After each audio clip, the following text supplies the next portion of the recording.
Wilson while you Yeah. were recruiting Cam and Caden. What do you sort of make of the impact that he's had at Carolina, and what do you look forward to in that matchup? Yeah, I mean, look, I was fortunate, too, to spend some time around Caleb, the U18 trials as well. And he's a terrific talent. Seen him for a couple of years. He's really progressed. Saw him, play with Cam and Caden, on the Knight Riders team that they had for their great Peach Jam run and Peach Jam championship. Really good competitor. Obviously, he's an explosive athlete. He's dynamic. He can do a lot of different things on offense and defense. But the competitiveness, I think has been, high level, and the ability to impact winning in a bunch of different ways has been really impressive watching him on film. John, to kind of take it back to 2 answers ago about the evolution of this team. Yeah. We've talked about wanting to play faster. Right. We've talked about not taking as many threes because that's where this team's strength is. Yeah. You've switched 1 through 5 in the past. This team does not switch 1 through 5 Right. very often. How different is this team developed compared to where you thought they would be when you had them in September and then October and November? Yeah, the funny thing is, I think this team has developed better than I could have imagined from where we were in the fall. I think every coach in the fall, you think you're only so good. I think you're always thinking about how far we have to go. So I think this team has really grown and come a long way. I guess the fun part as a coach, I'm not stuck in a way of how it has to be. I think you have to let your team guide you a little bit for how you have to play. And I think fast always sounds great. That always sounds really good. Just it hasn't been how our team has been built, and that's okay. Our team is built in an amazing way, and we've had, we're one of the few teams in the country to have great efficiency in offense and defense, and I think that comes with a few different things, but mainly it comes with a team that what we found after the break is I wasn't putting our guys necessarily in the best position if we weren't going to adjust and adapt to the strengths of our team. And so the not switching, it's been a little different. I think we have to be still ready. Where we're at now is not the finished product either. So I think you kind of you have to recenter yourself in a certain way. I think the not switching is what you're talking about, which has been good. When we mix it in some going forward, maybe. But we're going to be open-minded in February, just like we were in January as well. Hey, John. You both played and have coached at the Smith Center. Obviously, a lot of debate about the future of that building. I wondered your thoughts about that, about college basketball, staying in kind of, historic venues. And then, relatedly, you guys have thrived in a building that doesn't have the modern amenities, but has the history and the tradition of this place. You guys have never talked about leaving. I just wondered your thoughts on kind of all of that situation. Well, I think if all the people in the world that could weigh in on the Smith Center, I would probably be the last person that people would want to hear my thoughts on. And look, for me, it's all I've ever known, and it's an incredible environment. And I know we'll be on Saturday as well, so a ton of respect. When we go over there, I don't have thoughts on their situation, nor do they want to hear my thoughts either, I'm sure. I just know for me, I think tradition is important. For me, there's a special feeling I have when I walk on the court as the coach at Duke.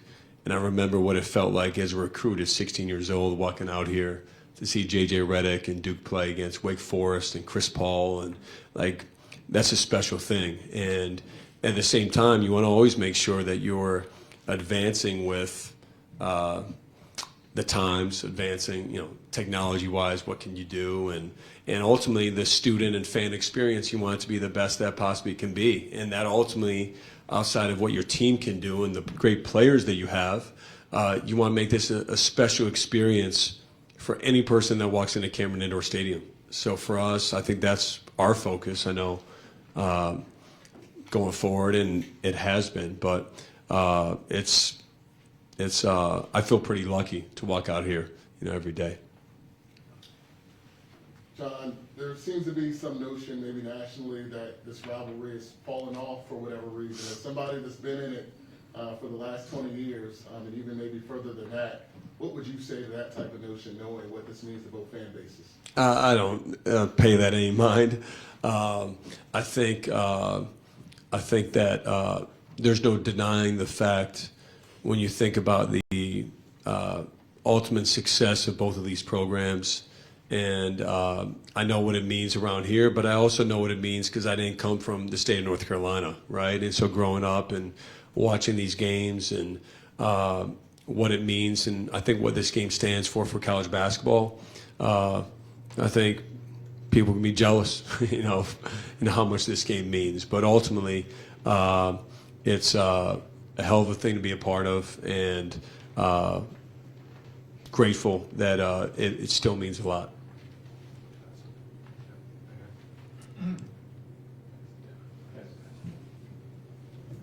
John, you were asking about the freshmen, how they might react to the game Saturday. What was it like for you as a freshman, and beyond that, maybe as a, quote, freshman head coach? Yeah, I mean, I remember my first game like it was yesterday, and I was at home and lost a close game, really tough one. Played really well. I just always love being in those moments, you know, and it's, again, like I said, for me it was different because I grew up watching Duke UNC games all the time. I wouldn't miss a game. If I had to miss it for whatever reason, my dad would, what's VHS, he recorded on VHS and you rewind it, and that's how I watched, Chris Duhon making a layup and all these moments growing up that I have. So I was ready and excited. That's what I dreamt of. It's just what it was. And for me as a coach, I think I felt the responsibility even more than I did as a player. But again, same thing. You appreciate the attention. I think I never run from that. I think you have to appreciate that as the coach at Duke. But then I just throw myself into the preparation and the focus and being the person that I want to be for our players. John, you've put a lot of guys in the NBA at this point. I've noticed this morning they're already starting to talk about the Duke UNC game. Can you talk about what it means to former players? And also, could you take a moment just to address the play of Kahn and Cooper, how successful they've been in the league this season? You got McCain and New Hunt. Could you just talk about the NBA and Duke in general? Yeah, I mean, it's incredible to see our guys, what they've gone on to do. You mentioned Connor Cooper. I mean, when they competed against each other, what was that, a week ago or whenever that was? I had a moment where I've been the only coach to know what it's like to have those two guys on the same team, and that's, a special thing. And, I've seen those battles against each other, every day in the preseason, last year, and they just help raise the level of the competitiveness, with our team. But the thing I've loved seeing is just each guy's individual journey. The NBA, I don't know if our guys currently or high school players especially have an appreciation for how cutthroat the NBA is. It's so difficult. I mean, you look at Jared, you mentioned him. I'm so excited for him with his opportunity now with the Thunder. But, he's probably on his way to Rookie of the Year, has an injury and has to just now, fight his way back. And now he's going to be a new situation, which is great, but it's challenging. A bunch of our guys got traded, in the last 24 hours. That's part of it. Saw something where I think the 2018 draft, every lottery pick has been traded, even Shea and Luka. And so I just think for us, the best thing we can do is prepare our guys to be able to handle the things that are going to be thrown their way, especially in the NBA. And so embracing that adversity, embracing the fact there's going to be competition, that's part of it. And obviously externally, but also internally as well. And what does it mean for foreign players? I can't speak to that exactly, but I know bragging rights matters, and that's important, and we like to give our players that opportunity to have those bragging rights. Hey, John.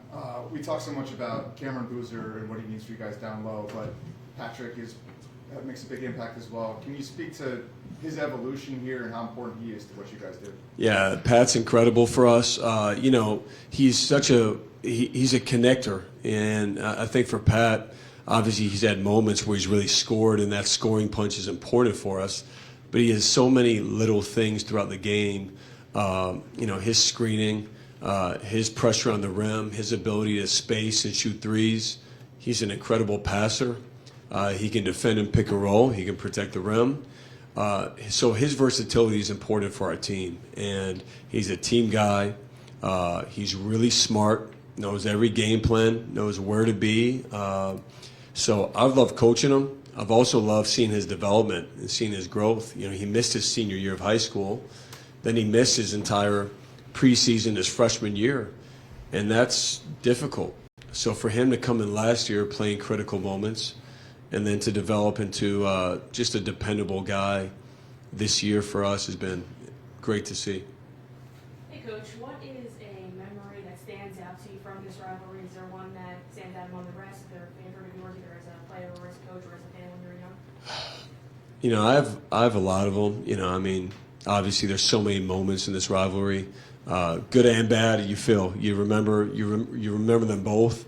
For me, special the last time I played in this rivalry was my senior night, and we won 82-50, and that's my last game I ever played here, which is meaningful. Obviously you think about the different moments. I mentioned Chris Duhan, C-Du making the layup. The reverse layup. I think the next day I was going to practice and practicing that, afterwards before. I remember playing professionally in Spain, and it's probably 3:30, 4 o'clock in the morning, and I'm watching, I think on my phone, or my computer, and Austin Rivers, Austin hits the shot, and I'm yelling, and nobody's there. It's a strange feeling. I can go down the line. My first time in as a coach, was meaningful, but can go down the line. I think part of what you cherish in those moments, you understand the heartbreak that you can have when you lose. It goes both ways, and I think that's what you have to be willing to take when you put yourself in a position to be in this game. There's a lot of attention on the freshmen in this rivalry, but Caleb Foster has been here for 2 years. He's had the wins, he's had the losses. How have you seen him mature through this rivalry, and has he kind of stepped up, said maybe to the team approaching this game? Well, Caleb, he's just, I think, shown just great competitiveness, great leadership in different key moments for us, being able to handle adversity. Thought last year, actually, in this moment, playing at their place, playing the ACC tournament, I thought were two big moments for him last year. And then I think just what he's done recently, even being sick as could be, coming back in that Virginia Tech game. So I think Caleb, he talks, but I think he's a guy that really leads by his action and what he's done for our team this year, how he's sacrificed for our program, how he's been a team first guy. I think that speaks for itself. And again, knowing him, just him being ready for action on Saturday is going to be the best thing he can do. Jon, can you speak a little bit about the backcourt matchup? Obviously, a lot of talk will be on the front court matchup, but UNC's kind of had a revolving door back there, but they've kind of settled on rotation with freshman Derek Dixon, Seth Trimble, obviously you played him, but then other guys like Luka Bogolas. Can you talk about kind of what that matchup poses for your team? Yeah, well, those guys are really good. And I think part of what's difficult, the fact that they've had, they played multiple guys in the backcourt, is you can't just key in on one guy. And each one of those players you mentioned, Trimble, obviously we've known, and he's had a really good career, and he's great at getting downhill, and he's shooting the ball well, and he does a lot of things really well. But those other guys, you have to be careful when guys come off the bench, whether they start, same way or not. They have good depth there. So I think the discipline to, not be hugged up to anybody, but also know where they're at because they're all capable. They have good perimeter depth, which is, I think, trickier in some respects as opposed to just one guy or two players that you just have to key in on. You talked about Caleb Wilson earlier. Beyond him, what are the biggest individual challenges you face with Carolina, and the different challenges this year, because it's a lot taller team than you saw last year? Yeah, well, their team, they put a lot of pressure on the paint. They post up, they transition offensive boards, they get to the free throw line, And then they're also capable from three. You know, they're a better shooting team, no question, than last year. And so I think that ability to put pressure on the paint and then space better, they have. They have two really good players, you know, in Wilson and Visar in that front court where they can pass. They're versatile. They're versatile, so they can go inside and out. But I think that just their length and their size inside is a big strength that's different. And it's kind of the way I've known them, how we've always competed against them. I mean, it's always been that way with them having big guys inside, and they have that this year for sure. Last one here. Hey, John, yeah, you mentioned you guys not being a finished product, obviously, right now. Like, what specifically are the things where you think there is still the most room for growth for this team? Well, you know, look, for us, it's hard for me to say, right? Because you know, I think our offense can always be better.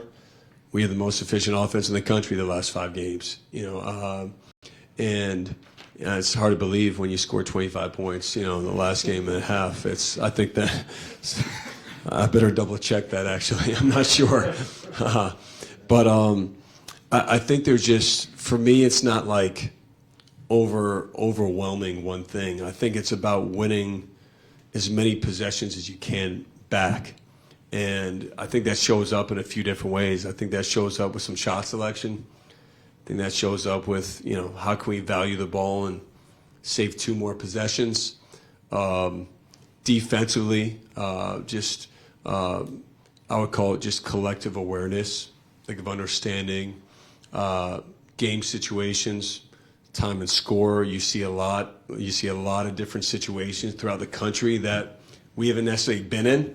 That I want us to continue to be prepared for and be ready for. So it's less about like one specific skill. I think it's more about the understanding how you win in March and understanding just how you win in the margins. And so that's been our focus and my focus of just how can we win 1, 2, 3 possessions each game. How can we get better in those areas? All right. Thanks for being here. All right. Thanks, John.